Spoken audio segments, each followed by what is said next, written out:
They're going to be quite a lot.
Hey everybody. I was wondering if I'm, supposed to be introduced or if I'm just supposed to start by introducing myself. It is my great honor.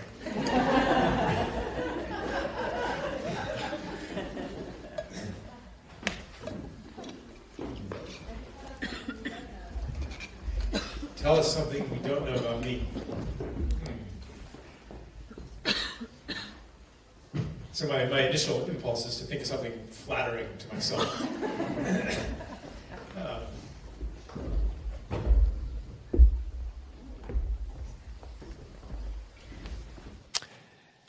Yeah, maybe there's a good reason why people don't know the things that they don't know about me.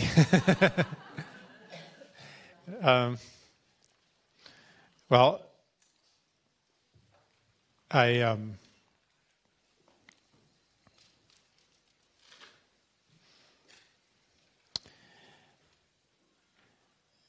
you probably already know that. Well, I was divorced and from my first wife, with whom I have 3 children, who now are 22, 20, and 14. I also have a 6-year-old with my new wife. Well, new 8 years now, I think. Maybe that's a good way to begin. At a recent talk, during the course of my speech, I mentioned that I had 4 sons, and it was a really powerful gathering, and a lot of resonance, and then it seemed like everybody was really coherent in the field, and at the end, there's always a dot of yang in the sea of yin, and vice versa, So there was only time for one question. And the question was, so you say you have 4 children. How do you justify that? You arrogant, hypocritical, white male asshole. Your choice to have 4 children is a slap in the face to everybody who has made the hard decision for the sake of this earth not to have children. I myself me and my partner have adopted 3. And you have chosen to bring 4 children into the world who will be consuming resources for the next 90 years. How do you justify that?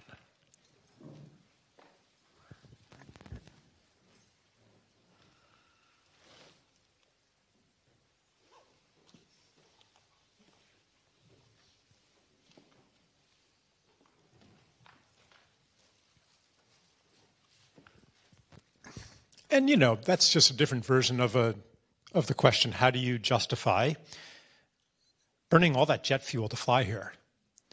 How do you justify owning a cell phone which contains rare earth minerals that are mined with horrible destruction? How do you justify using the internet? How do you justify even being alive in this culture? Like many of the questions that we ask ourselves, this question is the wrong question. It smuggles in premises that are themselves part of the problem.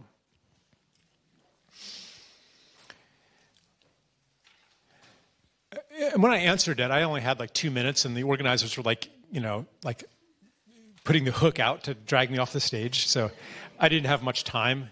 So I just gave a very abbreviated answer, and I said something I said, yeah, I could offer you a justification. I could say that it matters much more what these children do than how much space they occupy on Earth. I could talk about how the fundamentalism of population control is a diversion of our healing energies. That if everybody on Earth lived like a Bangladeshi villager, practicing the kind of agriculture that Vandana Shiva advocates, the carrying capacity of the planet is probably about 15 to 20 billion. If everybody on Earth lived the lifestyle of a North American, 2 billion is unsustainable. So it's a red herring. I could say that. I could answer in many ways, but any justification I offered would be a lie. Because it would suggest that the way I make decisions is that I calculate the altruistic costs and benefits. And that's not how I made those decisions, actually. I mean, actually, I didn't say this, but, two of them were accidents. And gosh, the little one, Carrie, my wife was 40 years old and really wanted a baby, and I loved her. In fact, I still love her. Her name's Stella. And I'm like, okay, I'll do it again. Yeah, for love. Even though I was kind of done with having kids. I'll do it again for love. That's why I did it. No justification at all. But this idea that that the way to live an ethical life is through some kind of calculation, that, I believe, is part of the problem, part of the reduction of the world to the calculable. And you can see where this is going, maybe. The perils of basing an entire environmental policy apparatus on counting carbon molecules. I mentioned this a bit yesterday. What gets left out of our counting? Some things that get left out, you could conceivably justify. You could conceivably say, well, actually, like I said, the whales, they actually do matter. Or the bears. What do the bears matter to carbon atmospheric greenhouse gas levels? Well, they are keystone species in an ecosystem that degrades. And ultimately, if the bears aren't scratching the trees Paul Stamets talks about how bear scratches on trees are the sites for certain kind of fungi to grow that then provide chemical compounds to the bees and other insects that feed on those fungi, which enable them to be more resistant to viruses that are actually not new. These are endemic viruses, but they become pathogenic when the bees aren't receiving their full complement of micronutrients from these fungi and from who knows what other sources. So without the bears, you don't have the fungi, you don't have these compounds, the bees are less resilient, the other pollinators are less resilient, and the entire ecosystem degrades and it sequesters less carbon. So I guess the bears are important after all. So you can justify that. But I was overhearing a conversation. I don't know if you have seen Ebenezer Scrooge around here, but he's been skulking around the premises. Ebenezer Scrooge, the character in A Christmas Carol by Charles Dickens. Yeah, Scrooge. Yeah. And he was speaking to a young lady who does work with homeless people and is working to rehabilitate them and make them into functioning members of society. And he's like, young ma'am, you're wasting your time. For one thing, the work you're doing will never scale up. So at most, you're going to affect only a few people. And you're actually, even if it did scale up, it would make climate change worse. Because these homeless people are scavengers, and they have a carbon footprint of 0. And you're going to make them into producing, consuming members of society. And it's going to increase okay, I'm actually making this up, okay, in case any of you are wondering. But you can see, so there's some part of me that knows that this kind of work, and the work of preserving and revitalizing languages, and the work of making music, and the work of shepherding dying people through the death process. All of this, all of the things that are are calling to us to do in the world is part of healing the planet and is relevant to the crisis that we call climate change. Even if we do not understand the causal mechanisms by which this could possibly be the case. And then you could, reasoning by poetic reasoning, it totally makes sense that a culture that ignores its most helpless members will also be a culture that ignores the most vulnerable places on earth. A culture that exploits people will also exploit places. A culture that is at war with itself will also be at war with nature. There's a poetic logic to this that connects the psychic climate and the cultural climate with the geological climate. But the actual causal links may be invisible. In the case of the bears, they're a little hard to discover, but sometimes a brilliant person will make these connections. In the case of homeless people or shepherding a dying person, what good could that possibly do? Maybe you should be spending your time with children instead. At least they're going to have an effect on the future. So part of my work has been to reconcile this poetic logic and this heart logic with the mental, the intellectual logic of emissions and metrics and sequestration and all of that stuff.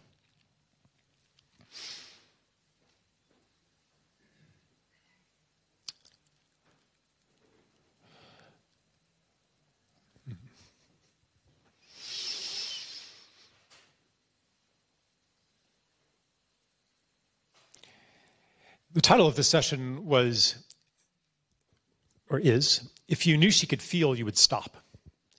That's a line I got from one of the elders of the Sierra Nevada in Colombia. I believe it was a Kogi man. I read this on I think it was on the website for the film Aluna.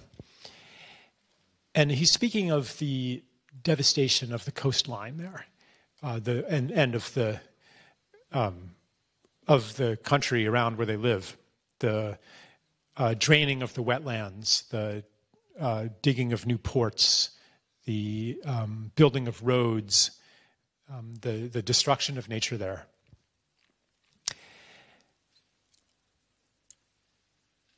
And he understood that this is only possible if you don't know that these are feeling, living beings. If you knew she could feel, you would stop. If you want to, if you see somebody abusing and degrading another human being, you can bet that they are first objectifying that human being.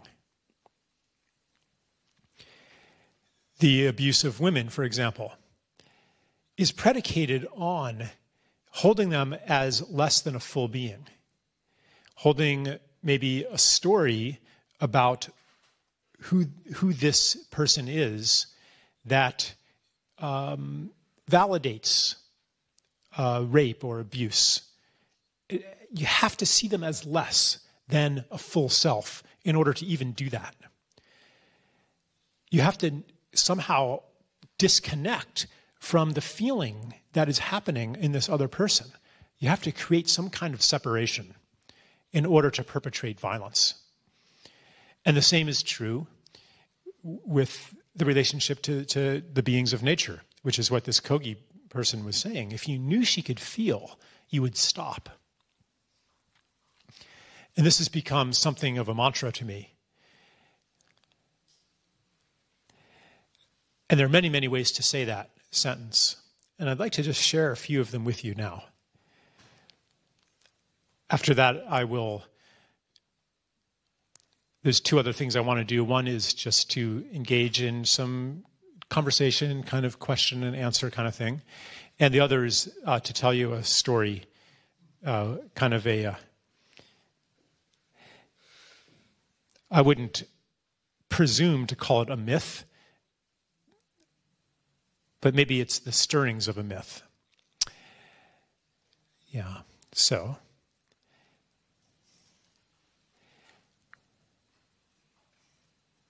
And maybe just picture the bulldozers. Picture the machines. There's one machine that they use to make wood chips. It's like this gigantic hood that goes over an entire tree, and it goes wah, and in less than 10 seconds, it converts the entire tree into wood chips.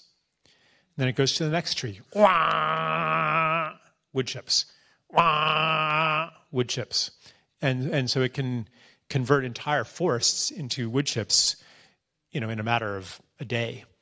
And then the wood chips are shipped to converted power plants, many of them in the United Kingdom, that then get credit for carbon neutral energy.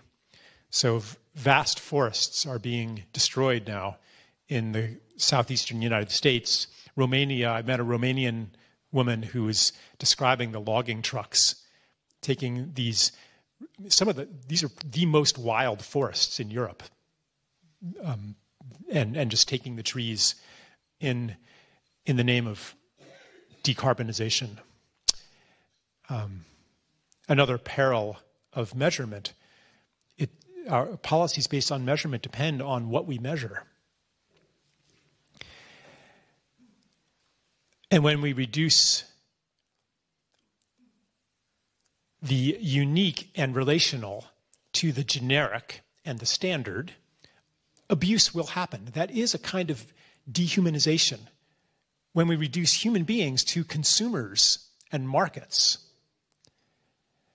customers, the same thing happens to them. When we reduce nature to a measure of some sort, valuable for something instrumental to ourselves, valuable for one thing rather than valuable for itself, then violence will happen. So, make a picture in your mind of something that hurts you to see it. And there are those perpetrators doing it. What's wrong with them? Would you do that? Would you drive those bulldozers? Would you give the order to launch the fracking well? Why? Why would you do that? Is it because you're greedy? This pattern of find the enemy, I'll get to the mantra in a minute. This pattern of find the enemy,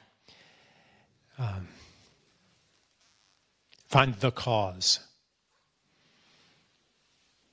find the bad guy. I spoke about it a little bit yesterday.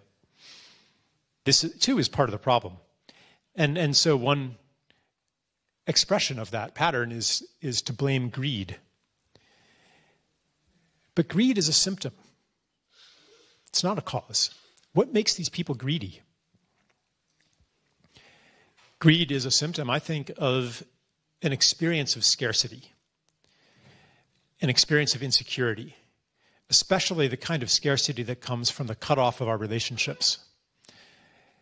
If you are held really strongly in community, if you are surrounded by beings with whom you have intimate, mutually sustaining connections, then you feel secure in the world. You know that you belong here. And you're not going to be greedy. Why would you want more than you could use when you know that you're going to be taken care of by a community of people and by a community of nature? Why would you ever want more than that? Would be stupid, irrational.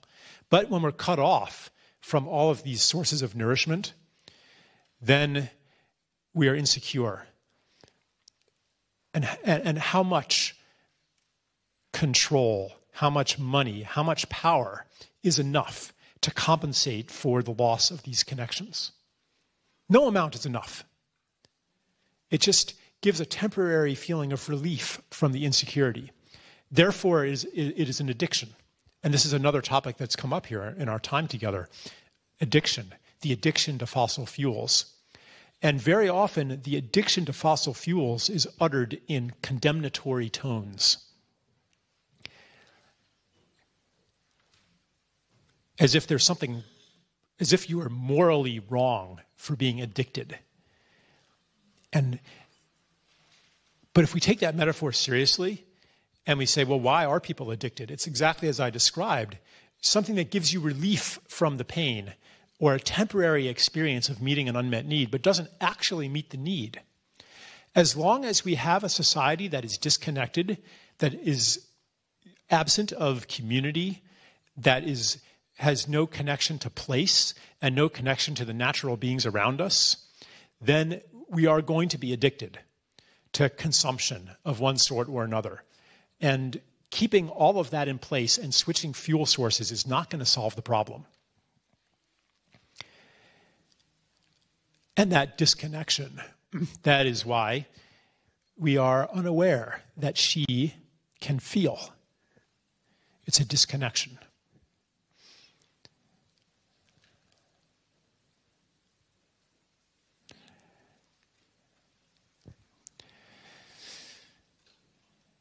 So much more familiar and comfortable to find something to fight. A bad guy. Greed, a bad guy within. Find something to go to war against. But we know that the war on the self is a mirror of the war on nature, each part of the other. And when we take the addiction metaphor seriously, and we look at the causes of greed, the situation from which greed comes, different responses become available to us. And we begin to ask, how do we change those conditions? How do we change the conditions that drive consumption? How do we reconnect to what we've disconnected from? How do we rebuild community? How do we rebuild the relations with the beings and places around us? I don't have an answer for you.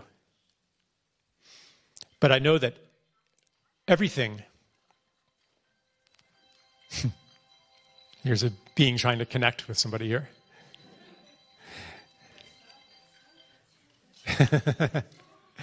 Don't get in here if you need to. Yeah. Yeah. So I was saying, yeah, we don't, there is no easy solution to this. When the cause of our predicament, the cause of the global crisis is everything, there's no solution, which I think is good, a good realization.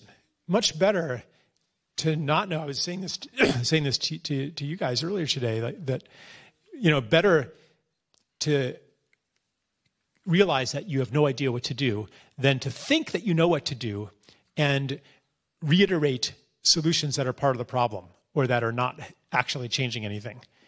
Better to enter into a phase of unknowing for a while. When I'm talking about connection to nature, this is not nature as spectacle.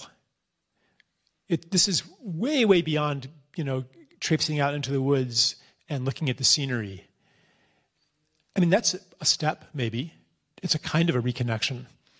But what we're really talking about is re-entering a circle of giving and receiving, re-entering the circle of life, participating in processes that are larger than ourselves, being in service to the beings that we can see and touch and smell every day, to be enmeshed, to be contained, related.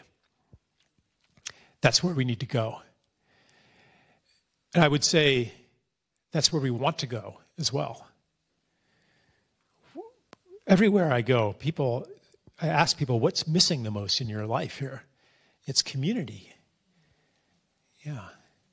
And that's something that money literally cannot buy. Money can buy, at best, the semblance of community. But community means I need you, and you need me. We need each other. Money gives the illusion that you do not need anybody, because you can pay for it. I don't need the beings around me, the plants and animals around me, because I can pay to have other ones brought in from far away. I don't need the people around me. I don't need your help.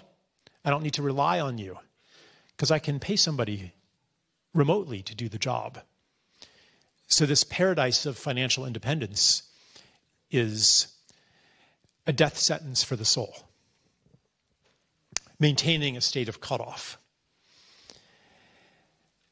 Now, if the cutoff has already happened and all you have is money, of course you're going to want money. Of course, if you're in some part of the world where the culture has been dismembered, you're going to want development in response to the impoverishment of relationship. Yeah. Once you've taken all the children and sent them to school, rather than allowing them to learn traditional ways of life, then they're going to need jobs. So anyway, what I wanted to say is, going back to the cause is everything. That means that the solution is everything too.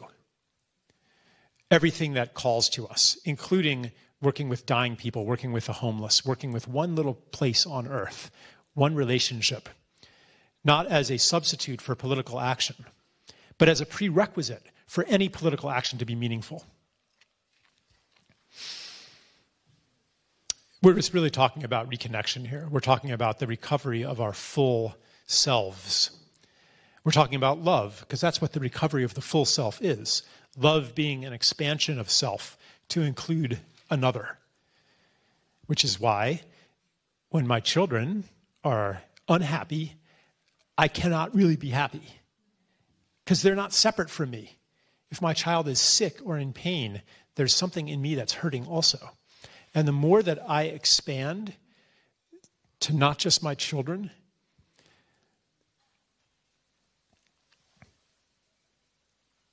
the larger I become, the more I know why I'm hurting right now. Because actually, we are not, on a fundamental level, we are already connected and always will be connected. The question is, why does it hurt?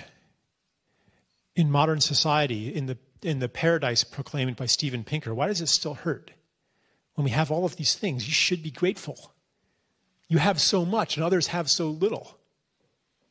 In the Gambia, in Congo, in Pakistan, they have so little and you have so much. Maybe it's the white man's burden to bring the benefits that we have to them. Or maybe it's the opposite. Maybe we've been stripped of what they still have. And that development and economic growth is an agent of the stripping of what they have too.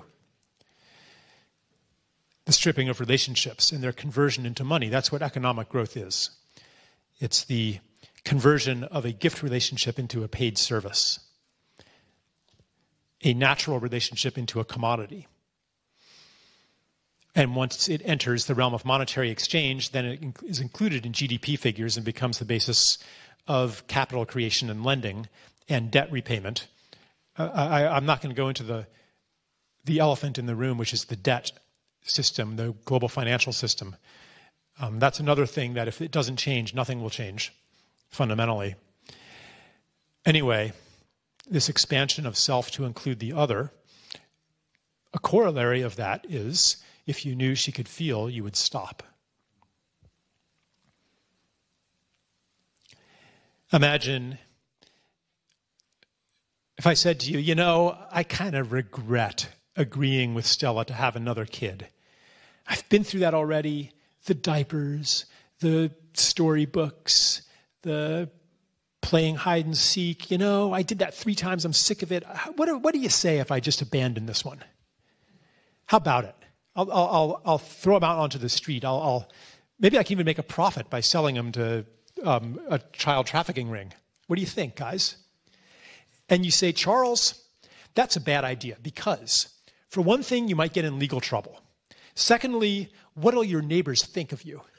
And third, if you do that, he won't support you in your old age. And I say, yeah, you're right. I guess I better take care of him. Why should we take care of this planet?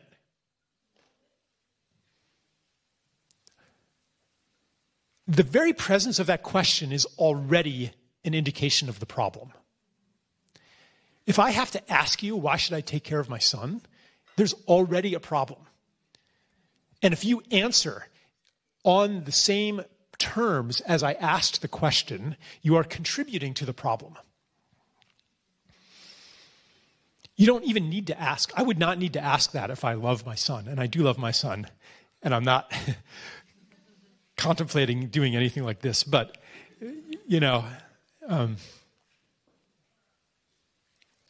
if you have a special connection to a place on earth, you don't need a reason to protect and heal that place on earth. I was just on a beautiful walk with some folks, including Mark Dubois. Is Mark here in the room? I guess not.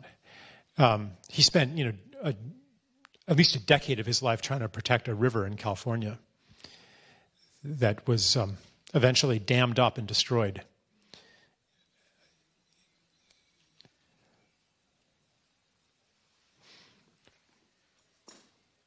The only reason that he chained himself to the machines and risked his life for this being was because he loved it. There was no measurable selfish reason. Anything that he sourced, he could go to some other river and do whitewater rafting. Yeah. So what I would like to do here, in this conference, is to encourage us to connect people with their love of this living planet, maybe through just one place on this planet that they have a connection to. That's the wellspring of environmentalism. You might be able to scare me into taking better care of my son, but I'm just going to do it just good enough to avoid legal consequences and PR consequences.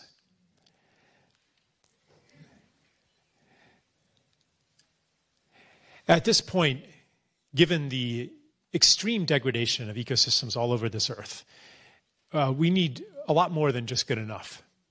We need the kind of care and commitment that comes from deep love.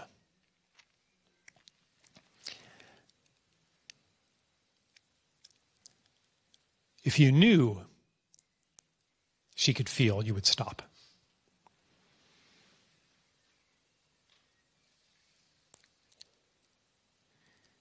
If you knew she could feel, you would stop. If you knew she could feel, you would stop.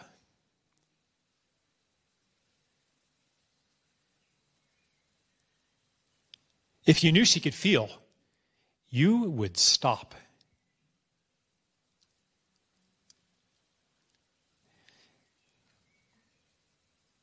If you knew she could feel, you would stop.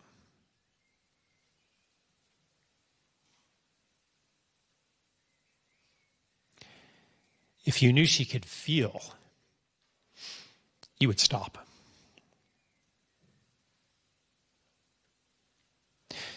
So I offer this as maybe a little mantra or a seed that you can take with you in your work in service of the beings of this earth.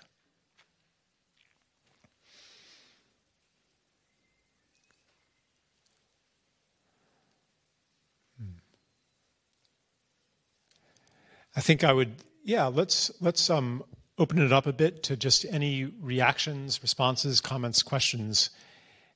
And at the end, then I'll tell you a story.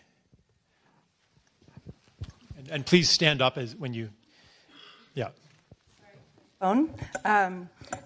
It makes me think a bit of Alice Miller's work, who talked about looking into what happened during the time of Hitler and why some of the presumably most moral, upstanding people were the ones that were quickest to move in the direction of Nazism, and why some of the ones that were most resistant were the previously seen as immoral bohemians. And one of the things that she concluded was that those who were moral were coming from rule-based behavior that was trying to be good so that they could appear good, and they quickly would change when the rules changed, when the writing on the chalkboard, Animal Farm changed, the behavior changed, and that those who were committed to authenticity is ultimately what the feeling quality was that she came to.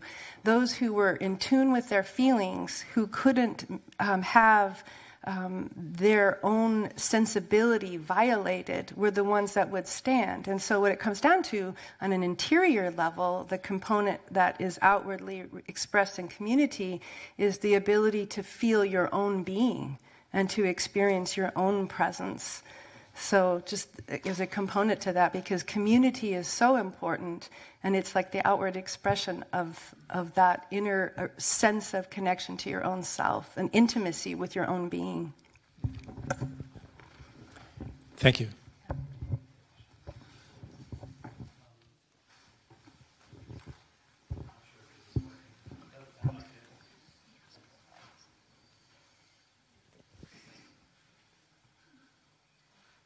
So, that's what. Yeah. So I love and identify with some of your message, right? Into being, non-separation, we're all part of this, the Bodhisattva vow, loving all beings. And it's really nice to be reminded to drop into the deepest thing that motivates my work and my purpose in this world. When you were speaking yesterday, I got quite irritated, or I had a reaction, and I'm like, why did the carbon counters and the deep into being people, why does there need to be an opposition here? Because most of and I know you're probably not saying that, but I'm just sort of taking the sort of binary opposition that you're making to make your point, and I'm kind of wanting to synthesize it at a high level. So, all of the carbon counters that I know are deeply motivated from their love of the planet. And I get what you're saying, from a sort of theoretical or a philosophical position of, using Cartesian mind and analyzing things and separating things and all this stuff is part of the problem.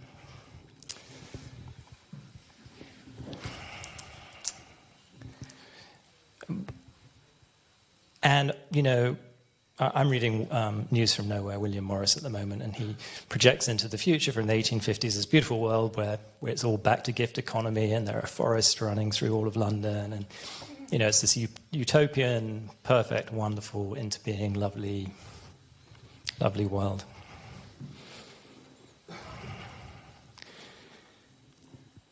And I've been involved in this work since I was a teenager, 35 years. And I'm really happy that wind entrepreneurs that there are wind farms in the UK. In the 80s, that there might be an international agreement of 195 countries to at least try and do something was a fantastic achievement, right? So I basically think it's about timeline. It's pretty good that we have renewables and energy storage and energy efficiency and food to waste and shortening supply. All that stuff that you're kind of at least in your talk yesterday, we're talking about,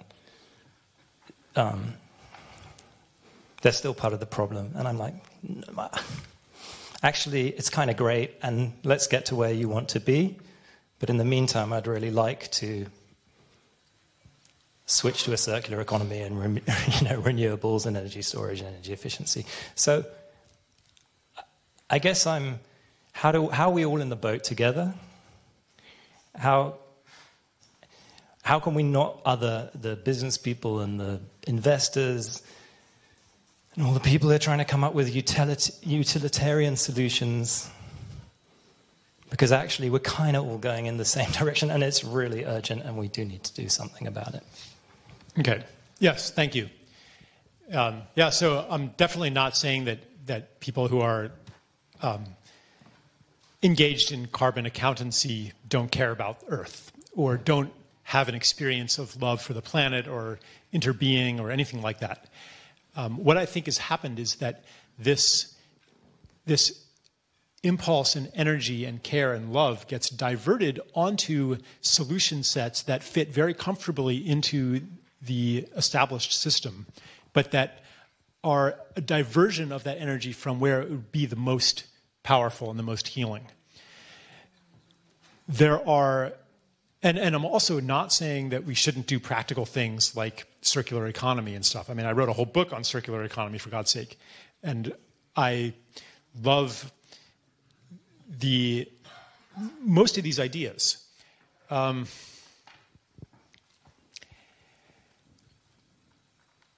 There are, for many of these ideas, so I question the necessity of the carbon accountancy paradigm to motivate many of these ideas.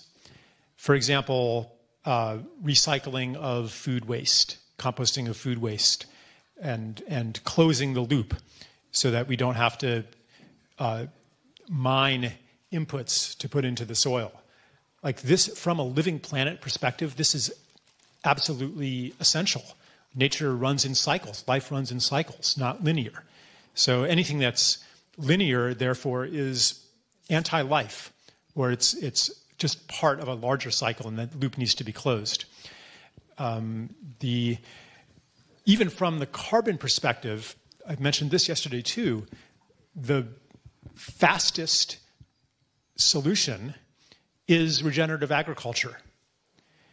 And the biggest source of new carbon is the destruction of land, the clear-cutting of forests. It's not just the carbon embedded in the trees, it's also the soil that gets washed away and blown away and then oxidizes and enters into the atmosphere. It's the lost sequestration potential. It's the biodiversity disruption that has knock-on effects that are incalculable. So basically, what I'm saying is that, or one way to put it is that it is a strategic and tactical error to rely too heavily on the carbon narrative, because it can and often does and has done, it can encourage things that look like solutions from that perspective that are actually going to make the situation worse. The biggest one being biofuels plantations. Enormous tracts of land throughout Africa, South America, Southeast Asia are being bought up by energy companies. I was talking to Vandana this morning about this, actually. The energy companies are actually becoming more and more okay with the standard narrative of global warming. They're investing huge amounts in some of these, in carbon capture technologies, for example, which basically say we can keep the same system running as long as we can suck the carbon out of the atmosphere and replace petroleum fuels with biofuels. And what's happening is the conversion of vast surfaces of the earth into heat, into fuel plantations. Not to mention the disruption of the water cycle, but that happens when you clear-cut forests and plow up land and replace biodiverse natural ecosystems with monocultures of jatropha trees or eucalyptus trees or palm oil trees. The barren land radiates heat. Whereas healthy forests, through transpiration, they carry heat away from the surface into the atmosphere.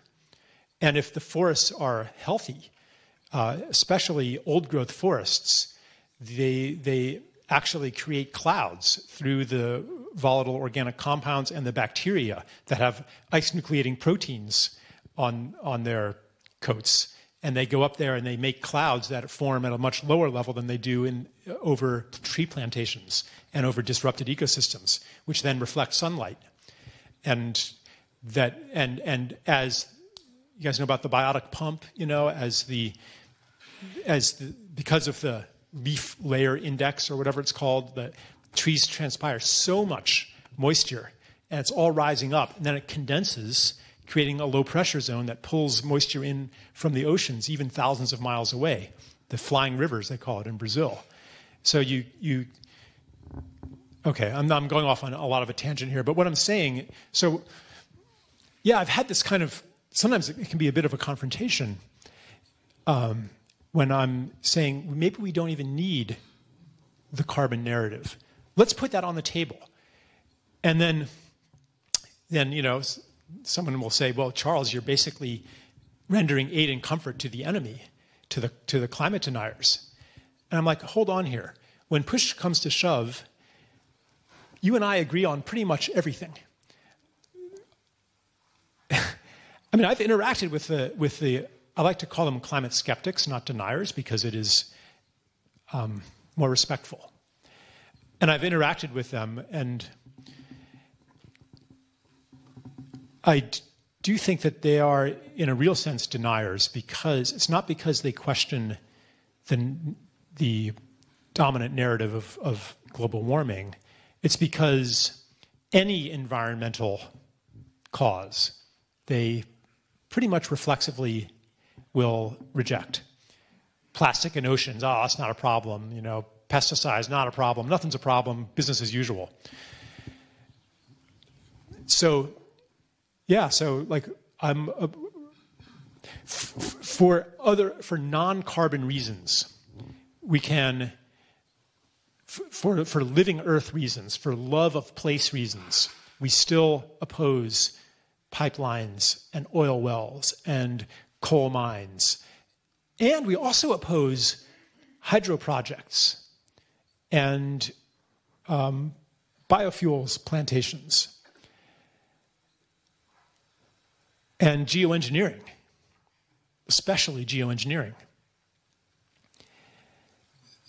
Yet these last three things are becoming a big part of the policy conversation based on carbon. Now, I'm not saying don't ever think about carbon. I think, again, as Vandana was saying, the most important way to think about carbon is that carbon is the molecule of life, and it should be part of living systems, not up in the air, but it should be being brought into the soil, into the wood, into the plants. I mean, it's the molecule of life. So, yeah, carbon is a valid and important way to understand the health of our biosphere. So anyway, I'm just, we could talk about it in many ways, but one way to talk about it is as a tactic and a strategy and an item of rhetoric, especially when it's become so polarized politically, especially in my country, maybe less here. But in my country, there's a very large segment of the population that just doesn't believe the whole thing.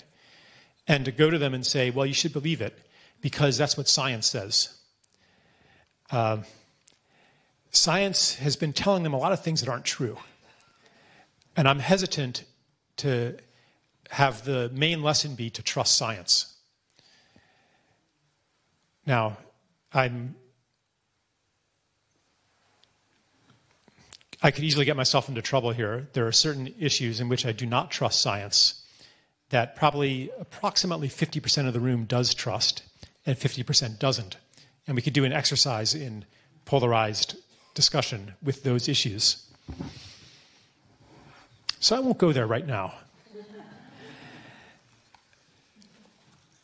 Yeah.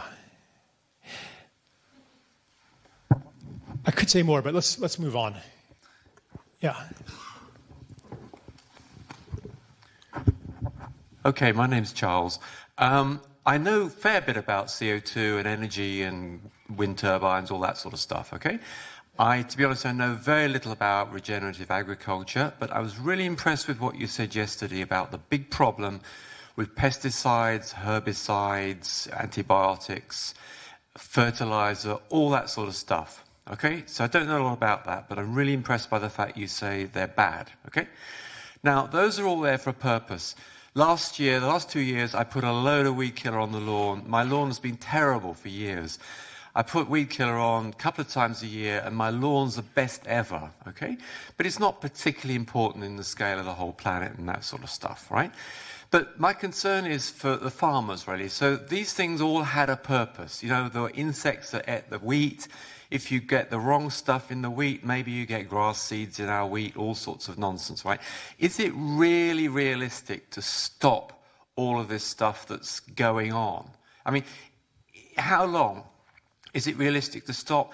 How do you phase it out? Is it achievable? Because if we can just stop it, then let's do it. But I'm just worried for people who do understand farming and things. Maybe these guys will say, look, it's just crazy to even think about stopping putting this stuff on. So what's the answer here, please? Yeah, thank you for that. If you change nothing else, if you keep everything else the same about agriculture and only stop using fertilizers and herbicides and insecticides, then it's totally unrealistic. It's an entire way of agriculture. If you change, so regenerative agriculture isn't just stopping, using the same tractors, the same monocultures, the same plugging into the same commodity food system, but only changing the use of chemicals. That's not what it is.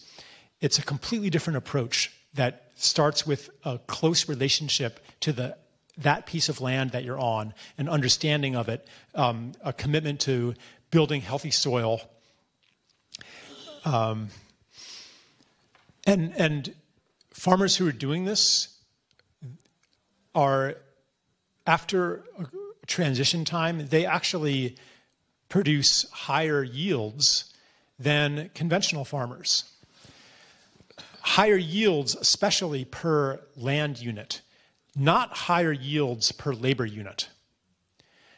A regenerative agricultural system would require more people working on the land. In the United States, approximately 1% of people are actually working on land right now, doing farming, 1% to 2%. In 1950, it was 10%. In 1890, it was about 50%. It needs to go back, I think, to about 10% for us to have a really healthy agricultural system. Not including gardening, which maybe is another 50%. So one of the problems then is the attempt to maximize productivity per unit of labor, which makes sense in the current economy and makes sense in a worldview that devalues the earth, the soil, physical labor, the low. Like, what's better, to have low vibrations or high vibrations? Everyone wants to raise their vibration. Where did this idea come from? That the high, the abstract, the mind is better than the low, the earthly, the body. This is a deep thread in civilization, going back thousands of years, and it points to the profundity of the transformation that is upon us. So part of that, practically speaking, is to revalue, redignify agriculture. And then we have no problem going back to the land. And in fact, this is already happening. My son, my 22-year-old son, he's brilliant. He could be programming computers. He's taking a permaculture design course right now. He's working with his hands. He's doing this outdoor stuff, not because he's too dumb to participate in the abstract economy, to be a financier or something like that. It's not because he's stupid. It's because, like many young people, the call of the earth is growing louder as the call of the old story is wavering. So I'll just give one concrete thing that's happening. I've come into contact with a group called Mad Ag in the U.S. Mad as in crazy, ag as in agriculture. and they work with the Jubilee Fund, which is a philanthropic fund. And they go to farmers in the High Plains, which is the western Great Plains of the U.S. These farmers are desperate. They are doing their best with the chemicals, the fertilizers, the pesticides, and so forth, the tractors. And they are under growing debt. Every year their debt is higher. Every year the prices are lower. Every year they're making almost no money. They can't drink the water on their farms because it's so polluted. The wells that great-grandpa dug, they can no longer drink the water. The soil is dead. It's just a medium to put chemicals in and get crops out of. And they remember it didn't used to be that way. We used to have worms. There used to be songbirds. There used to be foxes. And it's all gone. And they are suicidal. It's not just in India where there's farmer suicides. And so Mad Ag goes to them, and they have a 7-year plan where basically the Jubilee Fund, and I might be missing some details here, but they essentially refinance their farm loans at half the interest rate and commit to 7 years and connect them with markets for regeneratively grown products. And they give them training in organic no-till horticulture and management-intensive grazing to rebuild soil. And the thing is, every single one of these farmers is a Trump supporter and does not believe in climate change. But they love their place, they love their soil, they want to be part of the healing. So they don't go and talk to them about climate change and carbon, they talk about restoring America's soil, things like that. They use other language, but they're speaking to the same thing. They're speaking to the same care, the same love. And some of these farmers, there's one famous one, he's not part of this program, but he's Gabe Brown, I believe in like Montana or North Dakota, somewhere in that area, who, you can read the statistics, I quote some of it in my book, just how he outperforms all of the conventional farmers according to every metric. Greater yield, less water use. He's built so much soil. In school, we were told 500 years to build an inch of topsoil. But these guys build it in 1 year, an inch. And because the topsoil is so healthy, it soaks up all the rain. So there's no flooding. And then there's no drought either, because then the rain, the moisture over time, it evaporates and seeds cloud formation. So it extends the rainy season, mitigates the droughts, mitigates the floods. This is on-the-ground stuff that we can do. And if you are going to blame all the floods and droughts and fires and everything on climate change, on global levels of greenhouse gases, then essentially you're wiping off the radar screen all of the things that you could be doing right here and right now that don't depend on distant centralized authorities. Now, I'm not saying that greenhouse gas levels aren't causing climate disruption. I think that they are, especially in a context of degraded organs of Gaia that can no longer do their job in maintaining a stable climate. But there's an awful lot that is blamed on greenhouse gases that has other causes, shall we say. So, yeah, and Gabe Brown is even making way more money than these other guys. So just long-winded answer to your question, I apologize for that, but it is totally feasible to make this transition, and thousands of farmers and ranchers are doing it already. And the food's better. Yeah. Yeah. And the ground, like springs that were dry for 30 years, come back to life.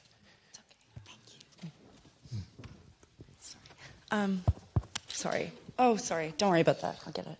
My name is Joelle. I do a lot of work on like youth engagement with climate activism, trying to make like political spaces more accessible for young people.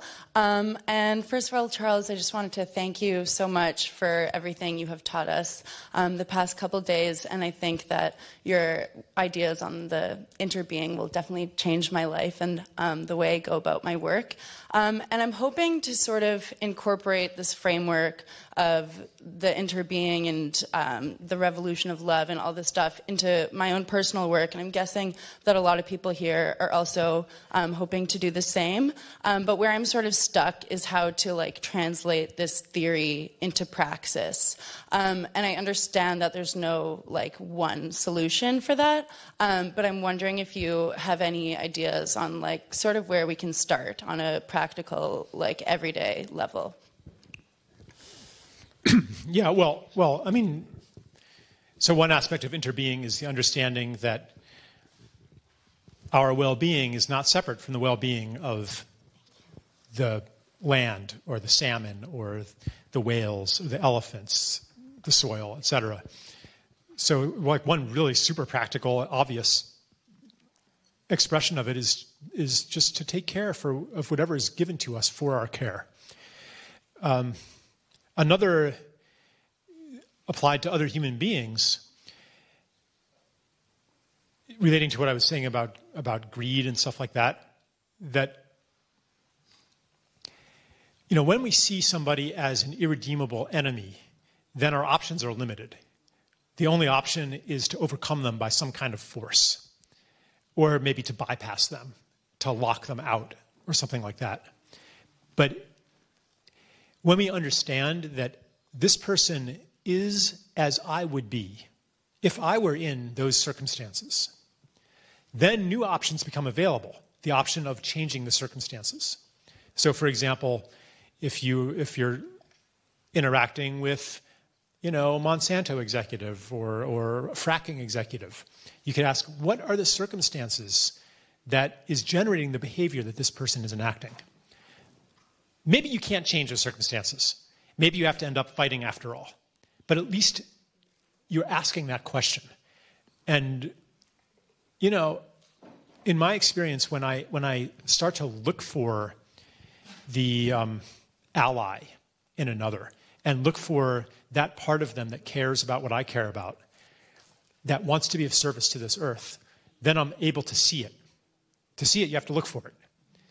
And when I see it, then I'm able to speak it into activation and, you know, find ways to activate it and to convert. Polly Higgins told me this story that has stayed with me a long time. She was speaking to a coal company executive, top management, and he said, you know, I don't think we should be mining coal. I really think that this should stop. But I can't say that in public, because what would middle management say? What would the board of directors say? I'd be fired. I'd be replaced by somebody even more aggressive in coal mining than I am. So I keep quiet. It could be that middle management is thinking the same thing, and the board of directors are thinking the same thing. What's the pension fund going to think if I say this? It could be that we are in a conspiracy that involves, in some way, all of us, in a system that no one actually agrees with. And so if we can approach people that we see as enemies with the attitude of, I know this isn't working for you either, not in the spirit of, you're going to have to make do with less. You're using more than your share, you asshole, you greedy, hypocritical, white male. But instead, I mean, this is getting, you know, out of the kind of policy conversation, but as a general approach to human beings, to understand that if I were in the totality of your circumstances, I would do as you do. Then we're not enemies anymore.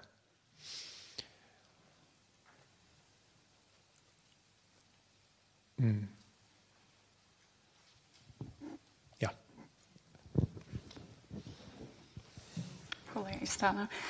Hi, I'm Heike. I'm from a French-German TV channel.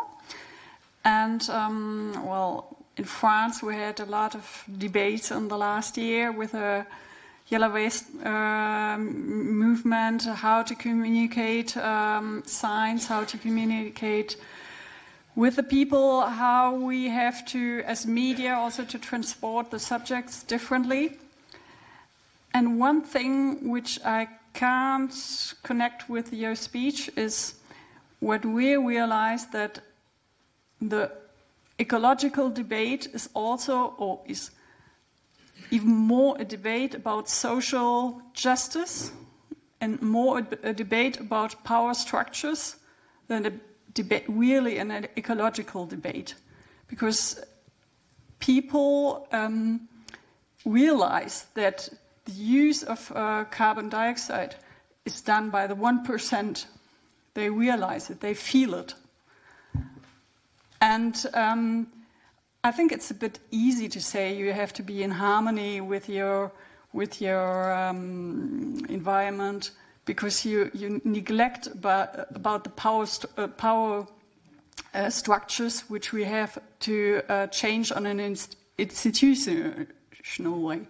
You can't tell them go gardening and like the environment, because then it's nice for the person, but we won't change anything on the long perspective with the carbon emissions, because other people who are doing the carbon emissions, who are in power, don't change. So overall, we have to not only change our personal little field, but also point out more in the discourse, not the scientific thing. This I agree, that we too often just showed the scientific perspective of everything, but rather also the social distribution aspect of all this ecological crisis. Yes, thank you. Yeah, maybe I wasn't as clear as I could have been.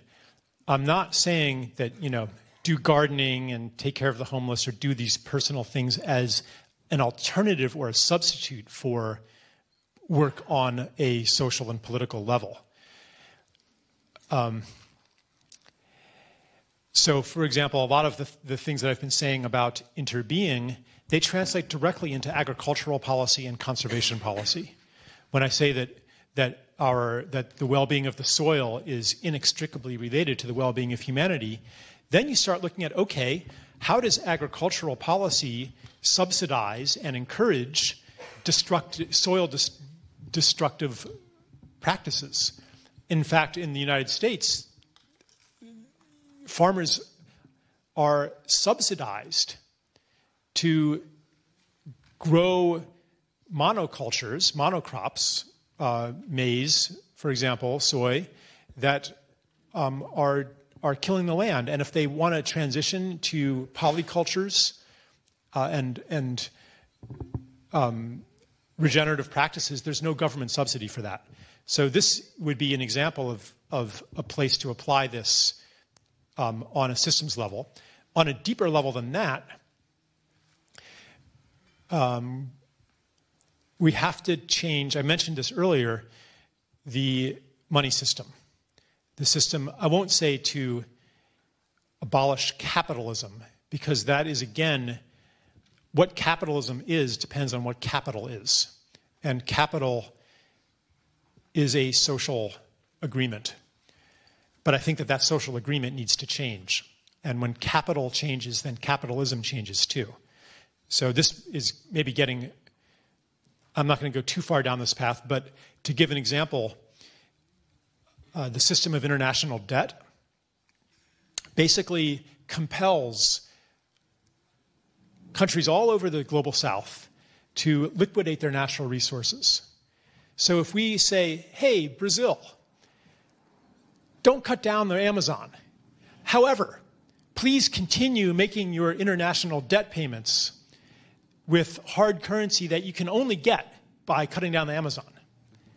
So keep paying, but don't cut down the trees that you need to do to keep paying. But keep paying, please. And Ecuador, you have foreign debt of X billion dollars. We'd like you to continue making timely payments, but bad Ecuador, you're developing your oil fields. Don't do that because that's bad for the atmosphere. But continue paying us, and the only way you can pay us is by drilling that oil. So this is called hypocrisy or futility, to say, stop doing the things you need to do to maintain your place in the global financial system, but we're not going to change that financial system. As long as the current economic system remains in place, we will always be swimming against the current of money in trying to heal the world. So this is a topic that I feel really needs to be more a part of conferences like this. I mean, this is for real happened. Ecuador said, we don't want to develop these oil fields. And if the global community will pay us half of the profits that we could get from these oil fields, we agree to forego the other half.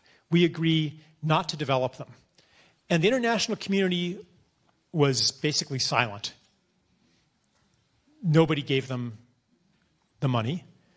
So, of course, they have to develop those oil fields.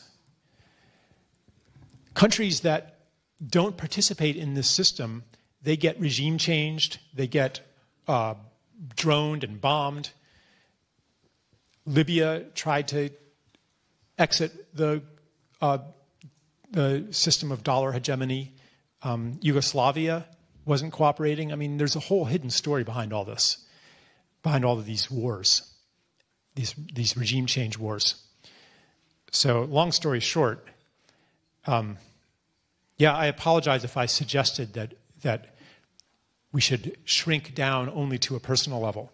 What I want to say is that I guess I don't want to privilege the political over the personal, but I also don't want to privilege the personal over the political. What I want to encourage is for us to listen to what calls to our care. Sometimes what calls to our care makes sense from a systems analysis point of view. And sometimes what calls to our care doesn't make any rational sense, but we know we should do it anyway. Yeah. Charles, I wanted to perhaps go back to the elephant that you started with, this money system. My name is Tom, and first, thank you so much for making yourself available to share your work and answer questions. It feels to me that the carbon narrative worked with the money because it's a number. It's a very empirically based, formulaic way of sort of adding 1 + 1 to get 6.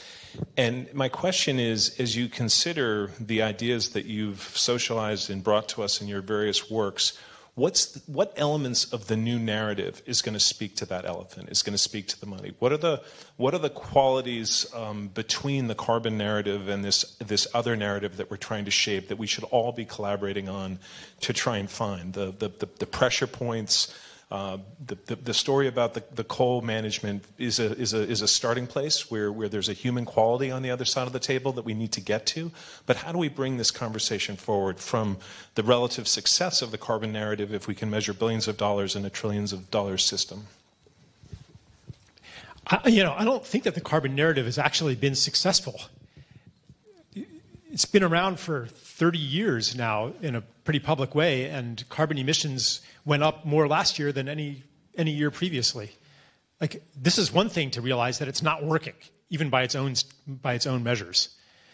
I guess there's been success in propagating it as a narrative, but it hasn't achieved any meaningful goals, I'm sorry to say. And perhaps that's because, as you were saying, it fits very comfortably into an existing mentality, a budgeting mentality, a calculating mentality, accountant's mentality. We're very used to This is financial thinking. Where did we get the idea that there's one thing that's the key to everything? If you only had this one thing, all your problems would be solved. What is that one thing? If you could only control this one variable, all the problems will be solved. This is a comfortable way of thinking, and because it is easily monetizable, and you could fit it into financial markets, you can make derivatives based on it. You can create futures and options and contracts and all that kind of stuff. The fact that there is so much money going into propagating this narrative is cause for suspicion. Who benefits from this narrative? Oil companies may not benefit, although if you look at their investments in alternative energy, maybe they actually are hedging their bets more effectively than we think. So I think as far as, I do think we need to spread a different narrative. The living earth paradigm. I just don't think that how we do that, we can necessarily learn a lesson from how the carbon narrative was propagated. Yeah. So, I'm next. So I see here in the room there's a vying for attention of, I use your word, the hard logic and the poetic logic. From the hard logic, using hard logic, people tend to think in terms of carbon accountancy and the carbon narrative, and the poetic logic, personal work, individual care, and regenerative practice. So I want to say that these two logic are not just intellectual construct. They are cultural. They are embodied. At this gathering, we have a lot of indigenous people and Europeans, and we have formed a culture, our mini culture here. We gave the indigenous people priority because they've been ignored and marginalized for so long. So we want them to have the priority. But similar with these two forms of logic, what do you think the indigenous people run, which logic they run?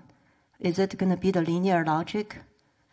How are they going to run the world? If we give the power of the world to the indigenous, which logic they are going to use? I'm not saying that there's going to be a domination now of a poetic logic to linear. The poetic logic does not have domination in its. But, as women, when something is being marginalized for so long, you need to give it space to breathe first before it can, dance with you and switch lead again.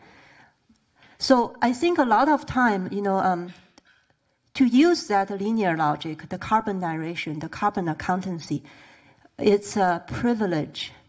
You have to have education to be able to do that, to be comfortable with that language. I had a lot of education. I still have trouble to adopt that into my life. I have a PhD in statistics. But to count my living that way is still hard for me. It jabs with the native indigenous part of me. I think Charles is actually speaking about the logic of indigenous culture in a linear language. I celebrate that. And I think a lot of people who are used to, are educated and conditioned in the linear logic are the ones who usually tend to enjoy the highest privilege in the society. And you are not used to having a resistance in your life.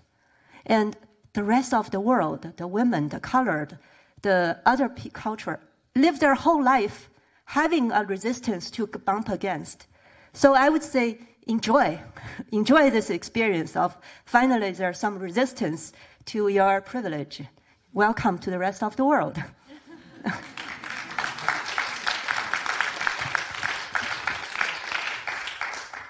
That's a profound message. I hope you really heard that. One of my other mantras is our salvation will come from the margins. It will come from everything that we've pushed outside. And we will realize that when our solution set is exhausted. And we realize that we really don't understand this world very well. I've asked indigenous people about what they think about climate change. I've gotten all kinds of answers. But I'll give you some food for thought.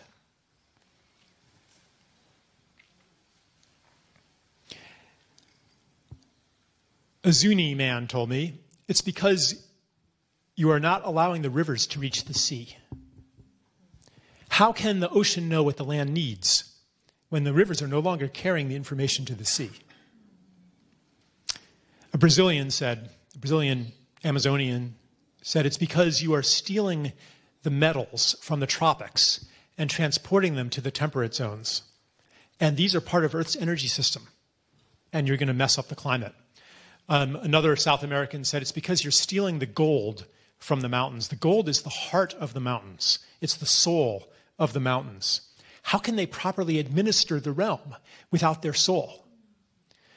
Some Dogon guys told me, it's because you are removing sacred artifacts that have been placed ceremonially in key energy points on the earth.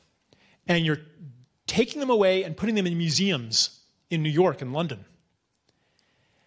These artifacts and these ceremonies are part of a covenant created between humans and the rest of the world to maintain a climate that's suitable for human civilization. And the more you dig these up and when you stop doing the ceremonies, then everything is going to spin out of control. A friend works with a Kogi Mama, a Kogi shaman, who went to California and said, this spot right here, you better do ceremony here. I'll do one now, but you better do it every week, because if you don't, there are going to be bad fires. No one listened to him, and there were bad fires. He came back the next year and said, I told you, you got to do ceremony here. If you don't, the fires will be worse. No one listened. Next year, the fires were worse. The third time, the same thing. Same thing, and the campfire happened. My friend later did some research and discovered that this spot that he'd identified a couple hundred years ago was the site of a genocidal massacre. And he said the earth is in agony here. It needs the medicine of ceremony. Otherwise, its distress is going to manifest as fire. So how does this fit into the conventional understanding of this problem? Are we to say, well, we do respect the indigenous, so that's their beliefs and we respect that. But now let's get down to business, the business of our charts and models. Because they don't really know how the earth works, do they? We know better than they do, don't we? We know better, and we know how to know better. What's the proof that we know better? Look at the glorious civilization that we've created. Uh-oh. And so we're reaching a point of humility. Maybe we don't know better. Maybe we need to start listening to those outside of our world story, those who have been excluded. Maybe they have valuable information. And I'm not saying that, abandon wind turbines and start doing ceremony. What I'm saying is that everything we do should be informed by a ceremonial mind.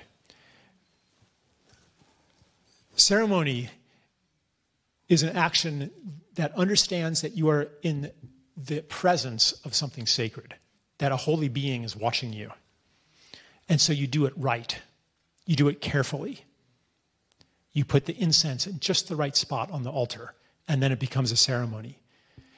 You build a wind turbine, and you think of everything. Where is the neodymium, the 800 pounds of neodymium coming from for the magnets on the turbine? Where is that coming from? I'm actually not that excited about wind turbines. And is this a place where it belongs on this earth? And what are the effects of what one indigenous person said, stealing the wind? Do we really know? And I'm not saying don't do wind turbines. I'm saying let's start asking that. Let's start acting as if we were in the presence of holy beings. Even the question, what does the land want? That is an insane question from the upbringing that I went through. Land doesn't have wants. That's an anthropomorphic projection. Only humans have wants. Land is just, a substrate for our designs. Matter is a substrate for our designs, for our intelligence to project it onto the world. But the world does not have its own intelligence. That was the worldview I grew up in. That is what is bankrupting us, rendering us alone, cut off, alienated, addicted.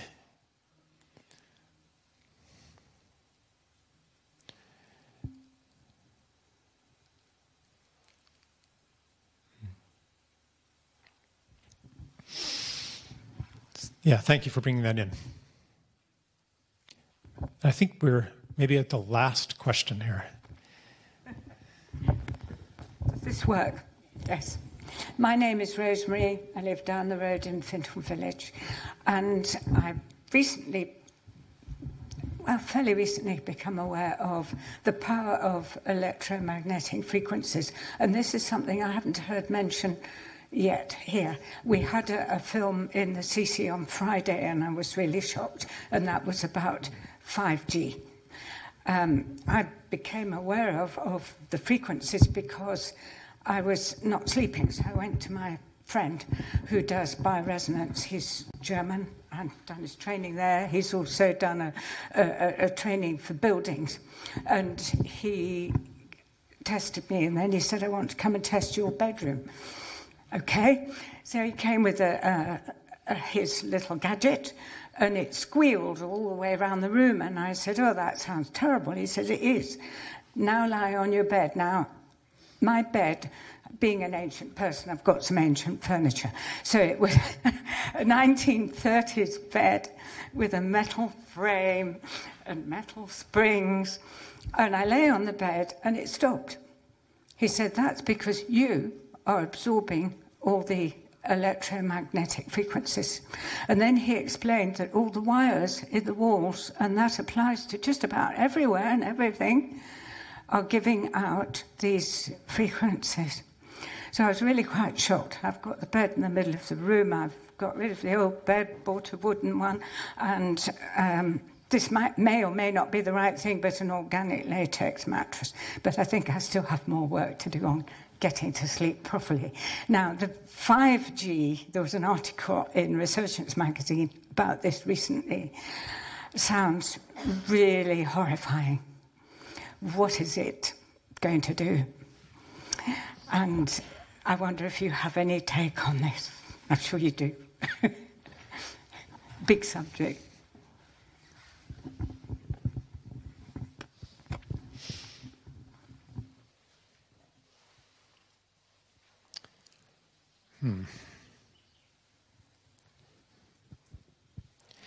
I would say that the awareness of the threat of 5G, the damage that it can cause, is part of the breakdown in the story of normal, in the story of progress, in the story of technology making the world more and more miraculous. And like we were supposed to be in paradise by now. And instead, the technologies that were going to bring us into paradise are showing us now the opposite. And so it's part of this descent into humility, born of humiliation. Humiliation is a good thing if it brings you to humility, right? And so the humiliation being, this is related to the last theme too, like everything we thought we knew about how to make a better life and how to make a better world is revealing itself as problematic. climate change is part of this. You know, the technology that gave us mastery over nature. This was a good thing. 100 years ago, everybody would have cheered the idea of conquering nature. Because it was we were going to remake the world into our image. It was going to be perfect. And what has that brought? It's brought a crisis in the ecological basis of our whole civilization. It's brought its opposite. And it's not just climate. This is just it's part of a much larger breakdown that it's reaching every realm. So this is one example of it. And there are other people who are having multiple chemical sensitivities, heavy metal toxicity, autoimmune diseases caused by who knows what. Everything that we took for granted as normal and good is falling apart. And that's good. That's what allows those things that have been on the margins to come back to the center. The vacuum of what we thought we knew disintegrating. Yeah, thank you. So we are 5 minutes over time already. And since there's no authority figure here, I would like to respect that because there's nobody I can ask permission to go longer. So I will be around for the next several days for conversations, and you'll all be around too. So if you don't get a personal chance to ask me whatever it was, you can invite somebody else to channel the field that I'm speaking from. And because everybody knows this already. Sometimes I do a crowdsourced Q&A, you know, where like, anyway, so we ran out of time for that too, but nor did I get to tell the story I was going to tell. However, no, I have to do it right. Yeah. It'll come. Yeah. So thank you so much for gathering here with me, for your attention and your willingness, and for your, here's one more thing I'll just say, for your passion, even if sometimes all of us get diverted by the old story onto something that maybe doesn't serve the healing that we want to serve. Our failures are powerful too. A failure is a prayer. When we try so hard and it doesn't work, you know, it shows the holy beings that are watching that we're serious. And so I thank you for putting that impulse into the world, for putting your care and your energy and your time and your life into the healing of this world. Really, I mean that. Thank you for doing that.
Too much to do.